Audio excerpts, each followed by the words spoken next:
when they come to us, obviously we are going to credit them for as long as there's proof There's that their paper session, trail. yes, Yeah. then we're going to credit them. But then I see most disputes come from studio level where you guys don't set up the right agreements. You don't, you know. Hi, this is Punk Mbedzi, and welcome to Music and Other Stuff, where we talk about everything music related and other things that you need to know about music.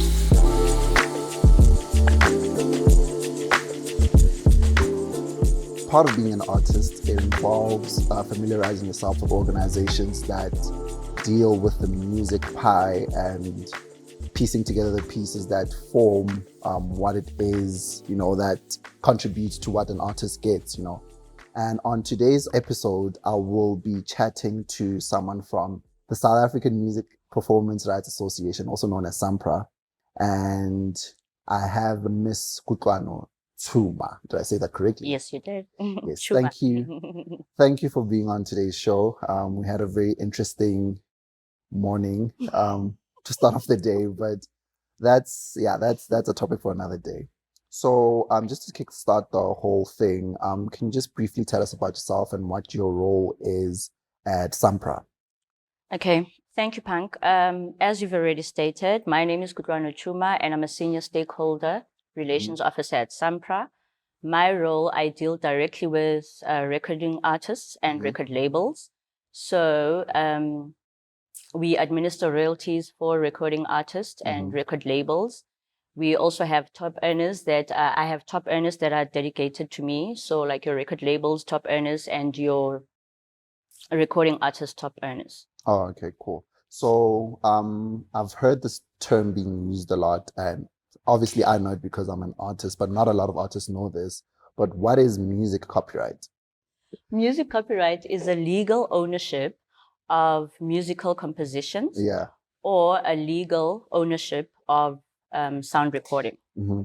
And then with music copyright, there's obviously other facets to it. There's a music publisher as well, So what's a music publisher and what role does a music publisher play? And do all artists need to have a music publisher also? A music publisher is, they promote, musicians' music, right? And a musician can also be self-published. So you don't have to have a publisher. I mean, if you have the capacity to publish your own music and you have connections to plug your own music, then you can. But basically what a music publisher does, they just promote musicians' music. Okay. So, there's a lot of copyrights involved in music as well, right? And many people believe that if they just go on the internet and just download music from any site, they are kind of supporting the artist, and they don't realize that they're interfering with the rights component to it. So how can people support the artist correctly, and not interfere with the music copyright in any way? By using only legally obtained music, whether downloaded or hard copies, only legally obtained music. So these other sites that we go to and they have the songs up there, that's, I don't want to mention any names. Obtained music.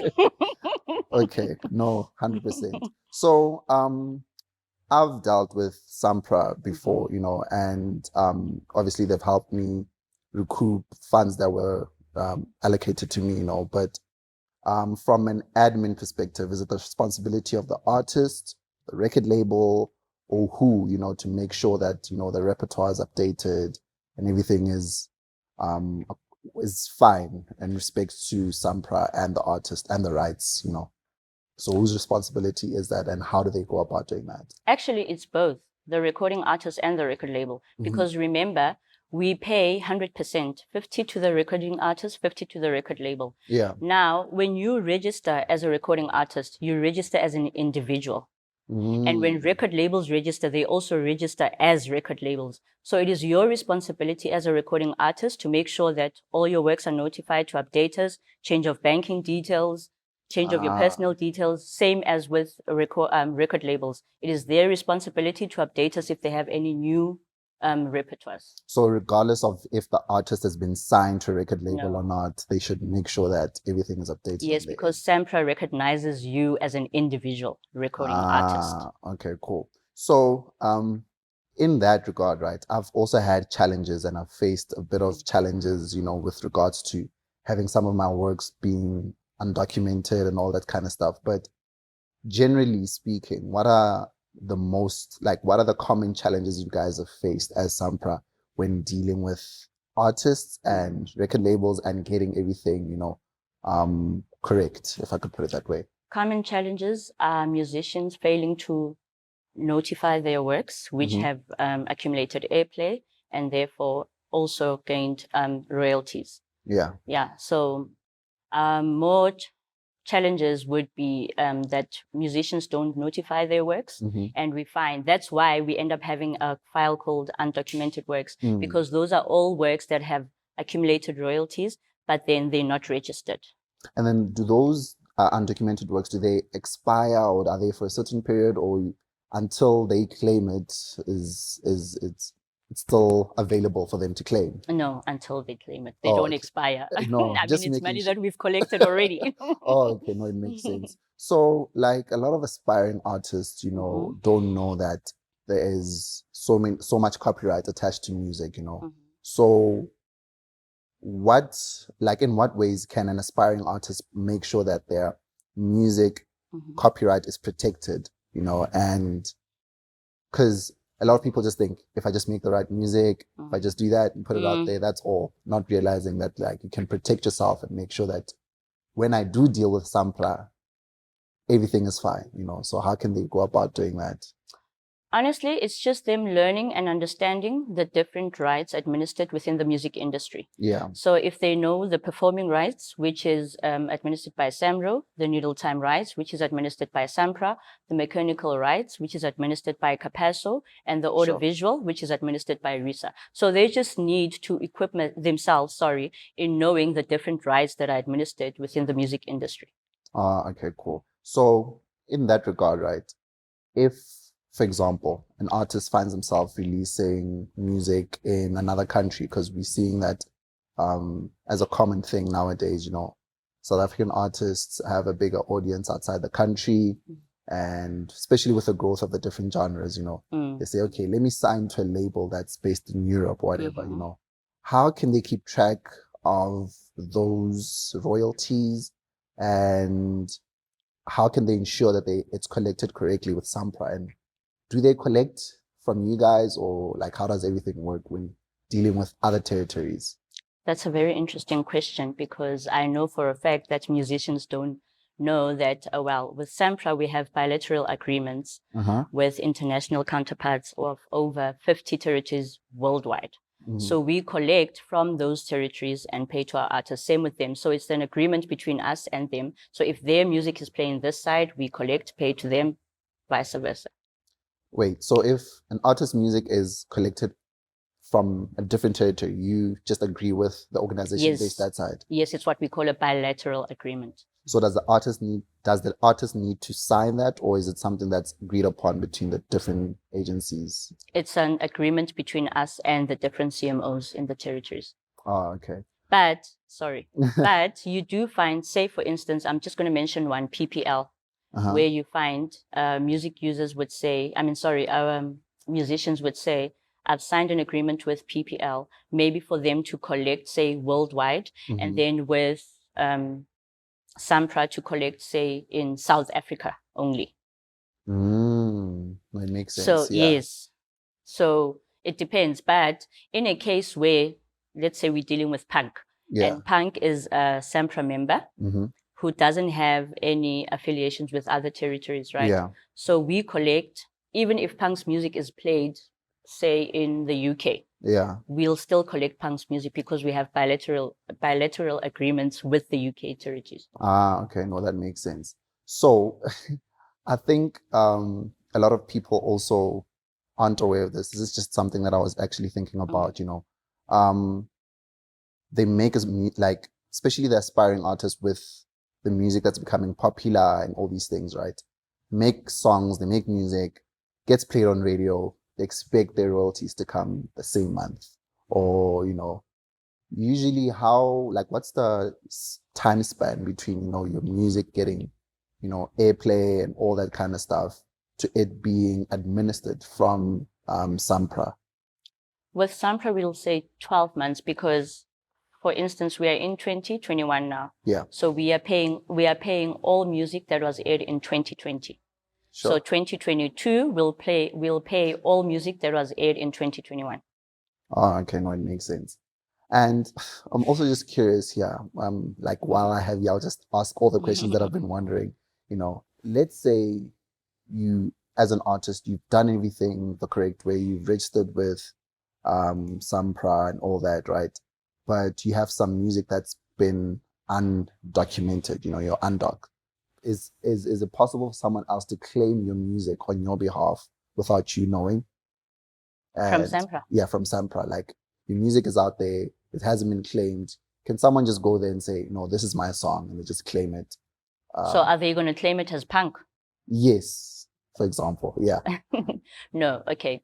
One, when you register your music. Yeah. Okay, let's put it in a sense where, say someone that you worked with in studio wants to register music that is your music. Yeah. We require proof.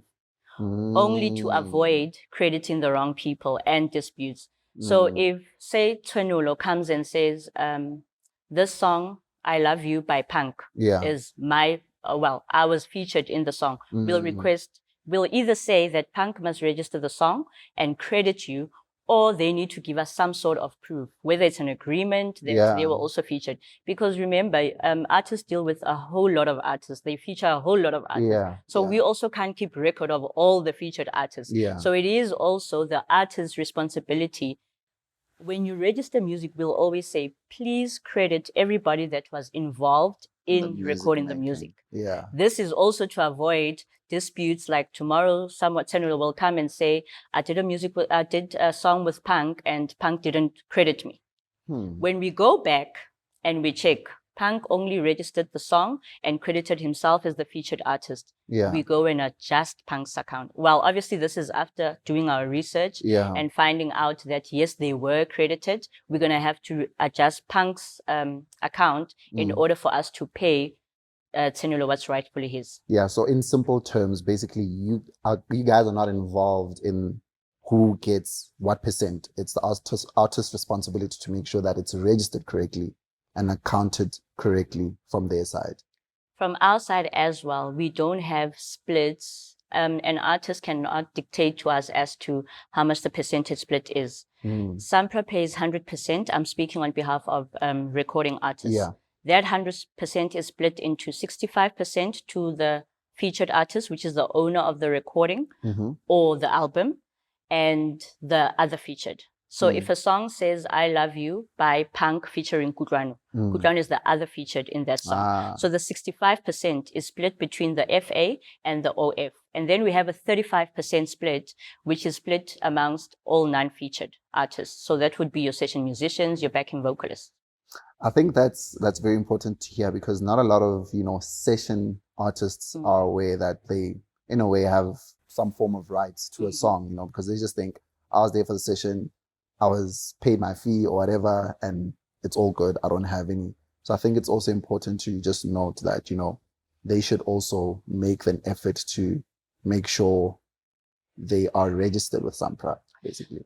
I think it also goes back to, because we come across queries and questions like, so I was busy with Punk in studio and Punk paid me a session fee, right? I think it goes back to agreements. So if your agreement in studio says, I'm going to give you a session fee of 50,000, and when I register the works for the royalties, you don't get anything. It's your agreement, right? So when they come to us, obviously we are going to credit them for as long as there's proof that their session, then we're going to credit them. But then I see most disputes come from studio level, where you guys don't set up the right agreements. You don't, I think the common problem, and I'm also speaking from being part of the problem.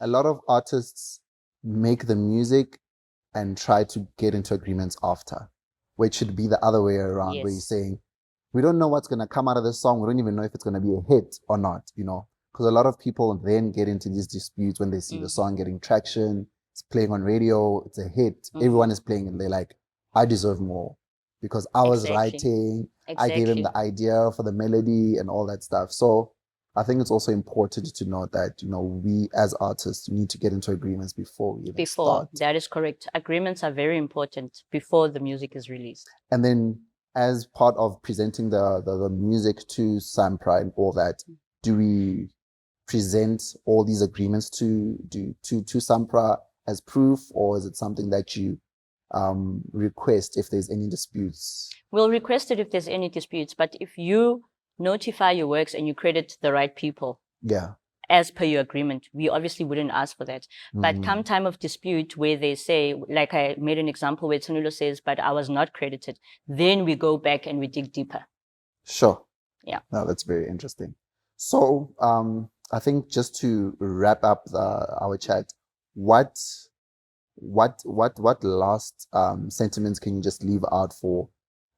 Especially, I think the problem lies a lot with aspiring artists because they're not well informed as to, what's available to them. They think like these things cost a lot of money. You need to get like someone who's very well versed in all these things, not realizing that all this information is available free on your website. So what last sentiment would you like to leave, especially with aspiring artists who want to make sure they are paid for their work? I always tell all artists I deal with, research. Yeah. As much as you are hands-on with making the music in studio, also be hands-on with the admin. Don't rely on someone else. Don't rely on Punk saying, no, this is how it's done. Also do your own research that what needs to be done, what steps need to be followed, which CMOs do you need to register with, and also just learn, like I said in one of your questions, that you need to learn the different rights administered within the music industry, because that's the only way. Remember, this is your own craft. It puts bread and butter for your kids or your family. So you got to treat it like your own craft. Don't rely on someone else to make it for you. So yes, we have record labels, we have publishers, but also, as I've mentioned, you are an individual artist. And like I say, this is your own craft. So if you don't respect it, then we're also not going to respect it. And one of the ways for you to respect it is for you to know what is going on. No, thank you so much for joining me today and sharing all the info. I think my biggest takeaway from today's chat is that, like you were saying, you are your own individual outside of the record label, outside of all the people. So I would advise all aspiring artists to just go on the SAMPRA website and just check all the info that they need, how to register, how to make sure everything is tracked. But yeah, thank you so much for joining me, Kutlwano, and that's it from today's episode. Thank you for having me.